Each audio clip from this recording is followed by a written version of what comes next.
Hey everyone, happy 2023. I hope you had some amazing holidays and that you're just getting ready for a new year. This year, I wanted to do something fun for my YouTube channel. I'm trying to get doing more videos and stuff, but this series is going to be called Behind the Book.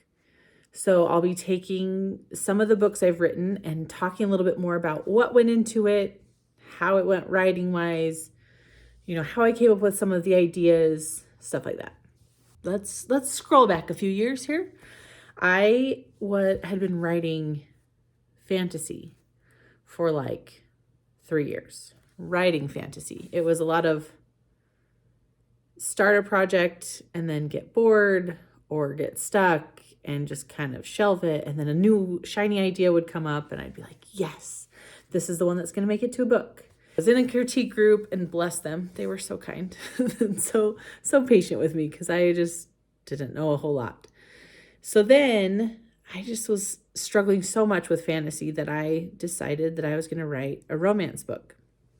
So the idea that spurred that was I've always loved Jane Austen movies. Like, that was just one of my favorites from way back when. Pride and Prejudice.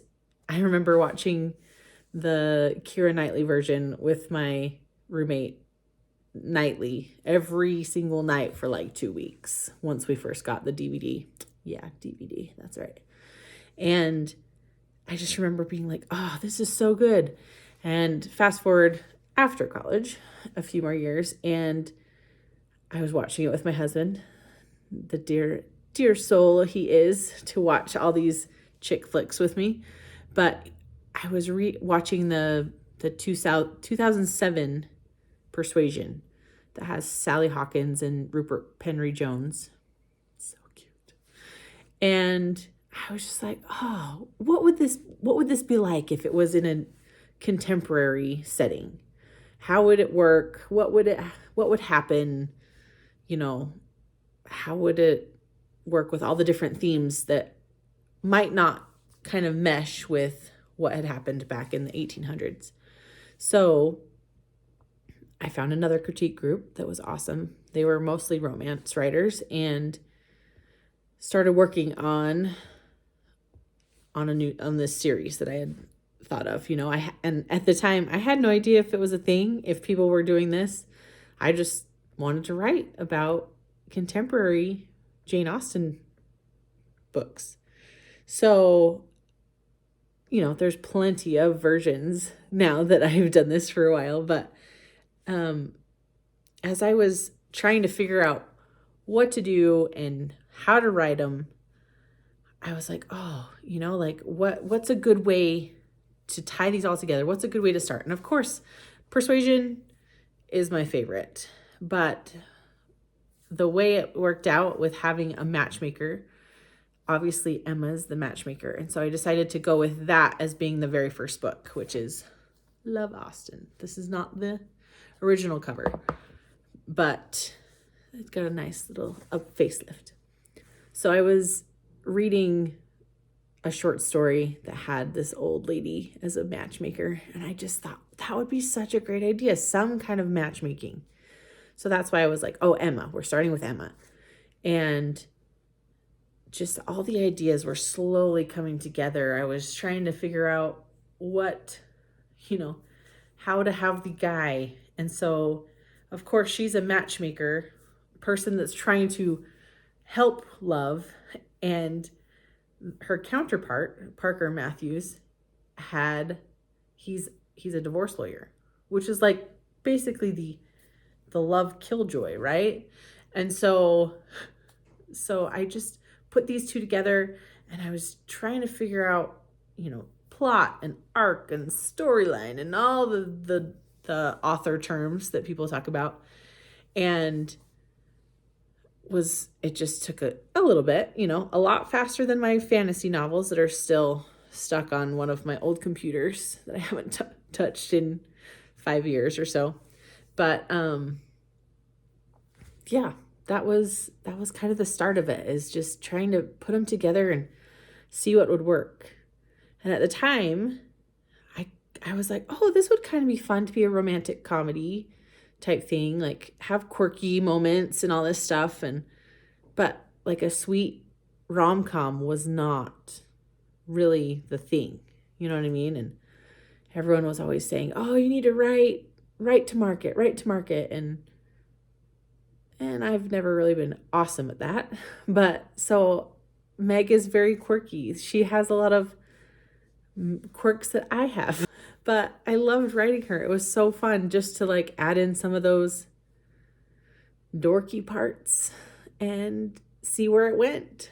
So a couple of my favorite parts of the book are good grammar and English here, but one of my favorites is I had originally written it so that Meg she's moving into this new office building, and she's basically had all of people's information on cards that she just like plastered over the wall. And one of my critique partners was just like, why don't you, like, we've got all this technology, why don't you just add the technology into the book? Like, why don't you make it digital? And I was like, that's actually a really good idea, because then she's not going to spend hours upon hours like going through everyone's information. Like if it's already in a program, then she can search it and it'll be a lot easier to navigate. And so because of that, the wall of TVs was born, where Meg could control everything from her keyboard, her computer, and find matches and find the people that she needed to match up and see more of the characteristics that way. So that was one of my favorite parts, just to like transform how it had been. Then another one of my favorite parts was planning out the gala.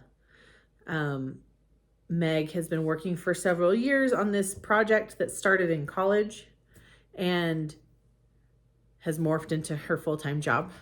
She's the CEO of this matchmaking company, and to celebrate, they're going to have a gala.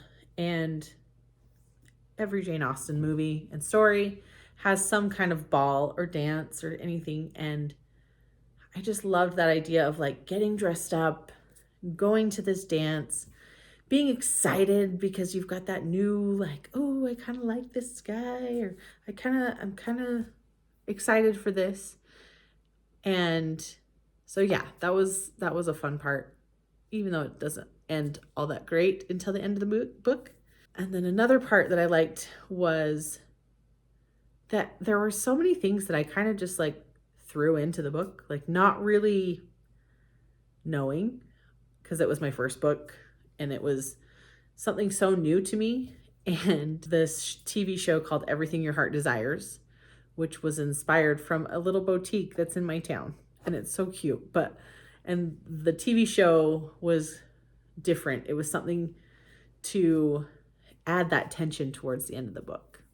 So another thing that was interesting about this book is it took me from May to October, which for a girl that had been trying to write a fantasy book for 5 years before that, it just seemed like it went so fast. Like, whoa, I'm already done with this.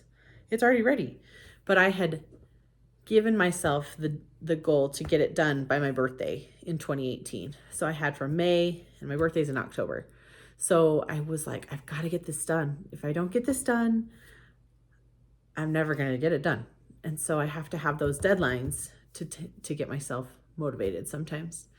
So yeah, that's kind of some of the background of one of my favorite books. It's my first one, so it is definitely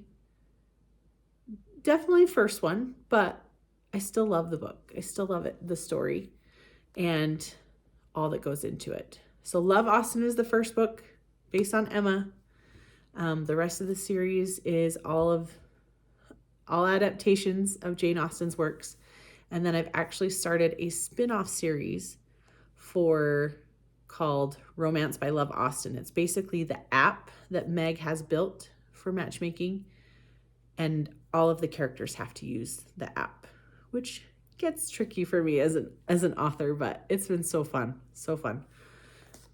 if you like this or you want more content like this, I would love you to like, subscribe, comment below what book you want me to do next for Behind the Book. And yeah, have a great day.